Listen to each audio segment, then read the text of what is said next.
And what is going on, everybody? Now, last week I asked you all a question through a question which was kind of ironic, and you gave me your questions that I had to answer. And you didn't disappoint.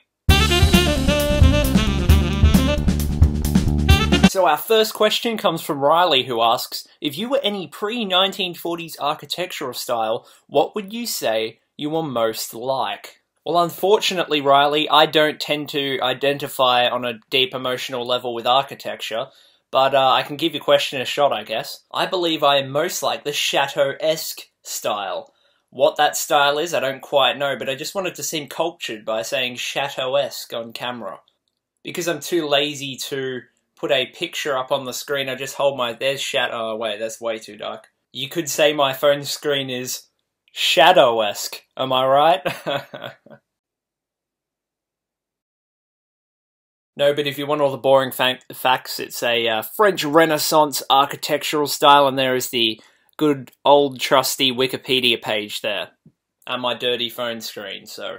Our next question comes from Cal, who asks, scientifically speaking, why do kids love the taste of Cinnamon Toast Crunch? Now, Cal, I don't know what about the video games in the background and the colourful books that are only there for show taught you about me being a scientist, but I'll give this question my best shot. Scientifically speaking, there's many different reasons as to why kids prefer the taste of Cinnamon Toast Crunch to other breakfast consumer cereals. The first is that the Nasdaq is currently down in stocks, which means consumers are less likely to go out and buy breakfast cereal. Now, the second is that Uncharted 4 has been delayed until 2016, which means for any kids who are hoping to play game while eating, you know, that's not going to work for them. And thirdly, but definitely not finally, you can only eat cereal one time a day, or at least it's recommended one time a day. So they've already limited their market a bit there. But just as a summary answer, it's because each Cinnamon Toast Crunch has a tiny cinnamon swirl inside that makes kids enjoy them more, so.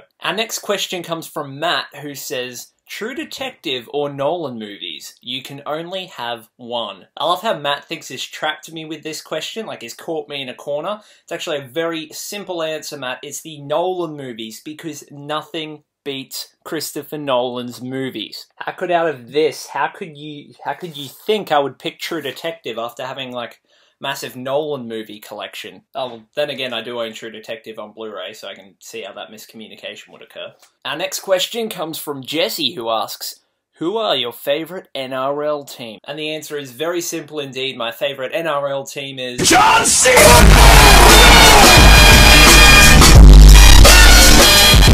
No, but seriously, it is the West Tigers, or Wests Tigers.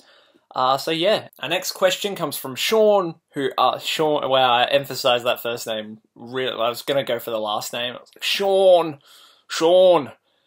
Our next question comes from Sean, and he asks, favourite primary school memory, which sounds a lot more like a demand, Sean, than a question. I feel like you're taking over the channel a bit here, so just calm down, dude. My favourite primary school memory...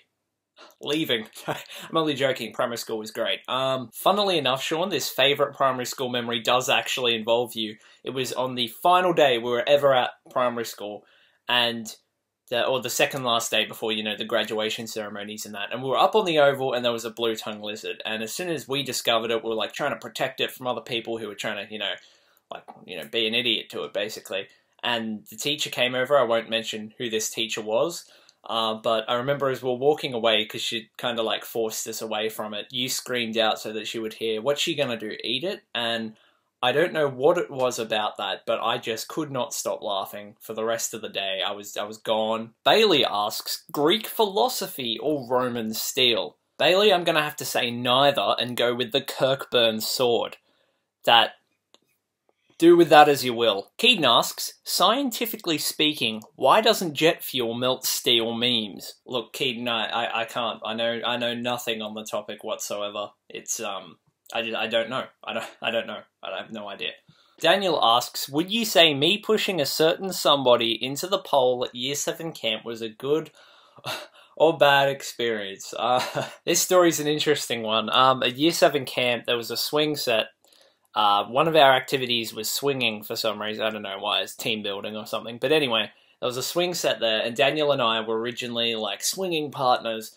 And then we figured out that, or he figured out, that if you push somebody a certain amount to the side, that they'll go back into the pole, basically, that holds the swings together. Now, originally this happened to me, and it hurt. Like, I fell down and it hurt. But nobody noticed that what had happened to me. So somebody else from our grade, I won't mention who, comes rushing over. I'm sure he'd laugh today if you remember this story. And he's like, "Oh, can you push me? Can you push me?" to Daniel. And I was just like, "Dude, did you see what just happened to me?" And, you know, anyways, Daniel's pushing him, you know, like, it sounded really bad, but, you know, like, pushing him sideways near the pole. And then it was at the last second, I think he realized, the person that was being pushed, what was going to happen. And I've never heard, like, a last moment no than that.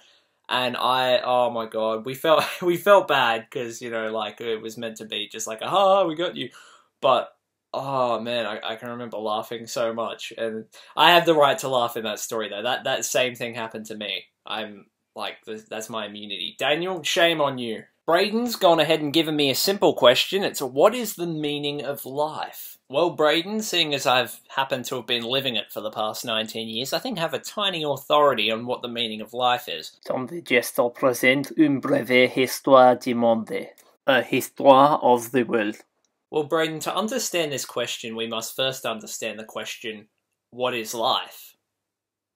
Life began, organisms, we come to cells, and from giant-ass wombat became the small one that we know today. Humanity emerged, and then humanity goes on to evolve, and pollution left the area. Suddenly the moths were vulnerable, and then, you know, we had a really bad issue of these moths. Suddenly they were dying. Dinosaurs were like, you know, like eating any... Wait, did we skip dinosaurs? I think we've gone part of the human cycle. So all of a sudden we went from like, "Hey, how you doing?" to one day more, another day, another destiny. And that summarizes the French Revolution. Actually, it took place way before World War II. I'm going backwards in time. And then Coco, who's a monkey, was able to speak. And then 2012 came, and guess what? Shock of all shocks. We're still here. We're still alive. But yeah, now that we've answered what was the question again, Braden? Rob asks, do you live longer if you're a nudist? You tell me. And finally, Richard asks, if you were an animal, what would you be and why? It's crazy to say this, but out of all the questions I've had today, that is the most normal one. So guys, be disappointed in yourselves. Probably a stick insect, because, you know...